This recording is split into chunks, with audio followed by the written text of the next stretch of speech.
Olá meus amigos, nessa videoaula vou trabalhar especificamente o conceito de estrutura salarial, como que essa informação, que serve até mesmo como um instrumento para determinar as margens salariais, a remuneração que vai ser aplicada ali numa determinada organização para respectivos cargos, vai se configurar.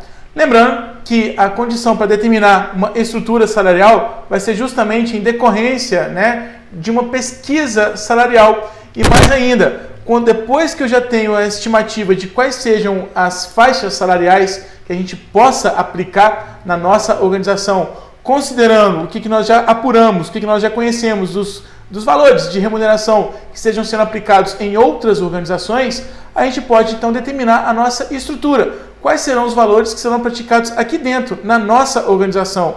E, logicamente, estabelecendo as devidas adequações, pensando nos níveis hierárquicos, pensando nas compatibilidades entre profissionais que estejam exercendo ali funções, cargos similares, Essa ilustração aqui exatamente para enfatizar que não é justo, considerarmos aí diferenças de gêneros para oferecer diferenças salariais. Se eu tenho ali um determinado critério, olha, vai ser com base nesse cargo, vai ser uma abordagem da remuneração funcional, eu preciso ter uma objetividade, eu preciso ter uma precisão. Estamos definindo essas faixas de remuneração com base especificamente no tipo de cargo que é assumido, com base nas funções que são assumidas, exercidas aqui pelos respectivos cargos que já existem na nossa estrutura organizacional. Então, justamente pensando na distribuição dos cargos, na estrutura dessa organização, a gente também vai determinar as estruturas dos salários coerentes aí com cada um desses cargos que existam na nossa organização.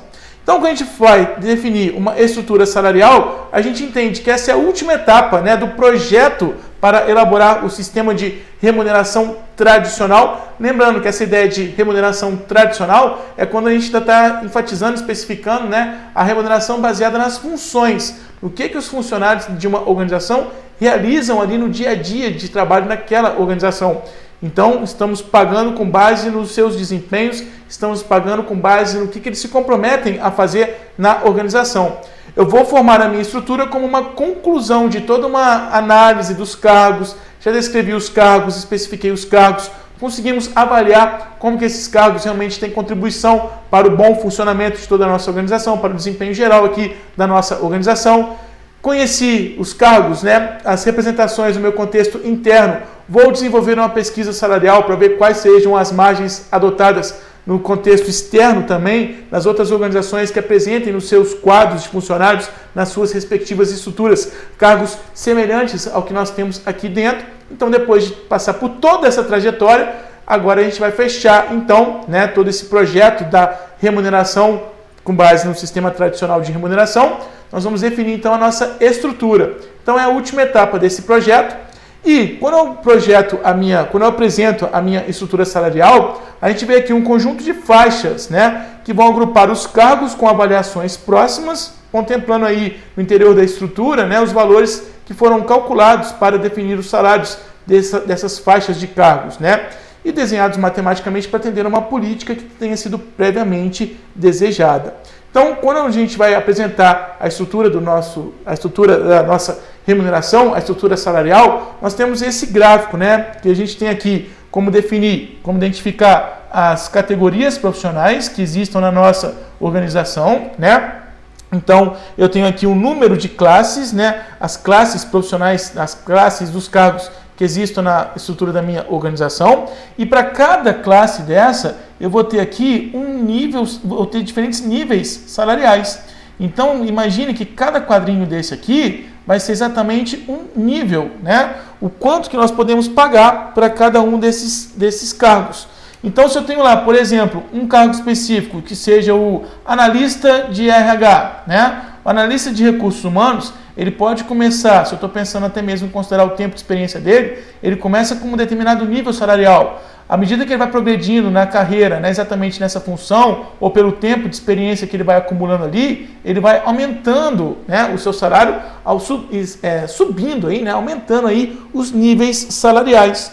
Então eu preciso considerar as classes, agrupando cargos que sejam semelhantes, Então eu vejo as diversas classes aqui pensando especificamente, né, nos cargos idênticos, sendo que para cada classe eu vou ter aqui os níveis salariais, pensando exatamente como que nós podemos ampliar, como nós podemos promover aumentos de salários nesse profissional dentro da sua respectiva categoria, dentro da sua respectiva classe, né? E além disso, se a gente tem essa especificação, né, dos níveis de salário, eu posso ver o teto máximo, né, o salário máximo que nós podemos pagar para cada classe e o valor mínimo. Dentro desse limite, né, do valor máximo e do valor mínimo, a gente vai ter então a amplitude da faixa salarial que possa ser adotada, que possa ser praticada com base especificamente, né, no tipo de cargo que esteja sendo assumido. Mas a gente nunca pode esquecer que não basta apenas, né, definirmos aí a nossa estrutura salarial. A gente também precisa considerar as peculiaridades de cada organização, né? Qual seja o capital financeiro disponível de fato para pagar esses salários? Será que a importância, a maneira como essa classe profissional aqui, né, esse conjunto desses cargos, realmente foram bem avaliados, foram avaliados de uma maneira que determinam a contribuição para o desempenho geral de toda a nossa organização? É compatível com essa amplitude salarial que a gente possa praticar, né? Esses níveis que nós podemos assumir aqui estão de acordo com o que nós temos condições e disponibilidade financeira para pagar, né? Se eu vou pagar o valor mínimo, será que eu realmente vou manter a motivação do meu funcionário? Se eu pagar o nível máximo, será que eu realmente vou conseguir continuar me sustentando, continuar assumindo ali essa condição de pagar esse salário oferecido aí para esse profissional? Então tudo isso precisa ser muito bem considerado, né? Mas a partir do momento que eu tenho a projeção da estrutura salarial da minha organização, a gente consegue ter essa determinação, né, de quais serão as faixas que eu posso adotar, quais serão ali os valores, né? Então essa estrutura vai ser realizada após as observações, após as conclusões de uma pesquisa salarial, né? Justamente me possibilitando especificar as margens que poderão ser praticadas em conformidade aí às condições próprias de cada empresa, né? As condições próprias dessa empresa depois de desenvolvida toda uma pesquisa salarial. E aí, apenas para ilustrar, apenas para exemplificar, eu posso ter uma análise, né, no meu nível operacional. Então eu tenho aqui as faixas, né, quanto que esse salário pode ir aumentando com base nas experiências, nas qualificações dos profissionais de acordo com os cargos que ocupem.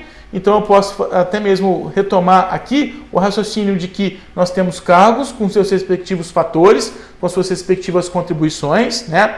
Considerando também o fator de tempo. Então eu posso ter um aumento ao longo do tempo, eu posso ter um aumento desses salários com base nas qualificações que os meus profissionais venham conquistando ao longo das suas experiências, né? Ao longo da trajetória enquanto eles estão desenvolvendo carreira ali na organização. Então, eu posso ter, depois de definidas todas essas faixas, ter estimativas, né, de valores totais que eu posso pagar aqui dos salários, né, de quanto nós estejamos gastando com a nossa folha de pagamentos, e nunca posso deixar de considerar, né, que a nossa empresa tem as suas limitações financeiras e que a gente tem que arcar com pagamentos de uma remuneração compatível com as reais condições aqui da nossa organização. Por isso, eu preciso conhecer muito bem as condições próprias da minha empresa, para depois vir a desenvolver toda uma pesquisa salarial, para termos essa precisão de todas essas informações que nós apuramos, né, nessa pesquisa salarial. O que realmente é compatível de ser adotado como uma referência, né, como um intervalo que realmente possa ser adotado na nossa estrutura, na nossa organização. Justamente porque vai ser específico da nossa estrutura, nós temos então a nossa estrutura salarial, né? Como que nós vamos distribuir a remuneração pelas classes profissionais que existem aqui, como que nós podemos oferecer projeções, né, aumentos de salários para cada uma dessas categorias com base em alguns critérios. Tempo de experiência, méritos em decorrência de avaliações de desempenho ou necessidades, né, determinações para melhor valorizarmos os talentos que nós identificamos aqui na nossa composição do nosso quadro efetivo de funcionários. E eu espero que toda essa progressão, inclusive que eu apresentei em vídeos anteriores, né, de como que nós adotamos o sistema de remuneração funcional, né, como que nós atribuímos fatores, análises de pontos para avaliar os cargos e como que nós vamos desenvolver uma pesquisa salarial para finalmente fecharmos na montagem da nossa estrutura salarial, tem sido todo um percurso que tem ficado claro aí para os seus estudos. E eu sempre agradeço Muito obrigado por assistir esse meu vídeo, muito obrigado aqui por assistir e acompanhar essas minhas aulas.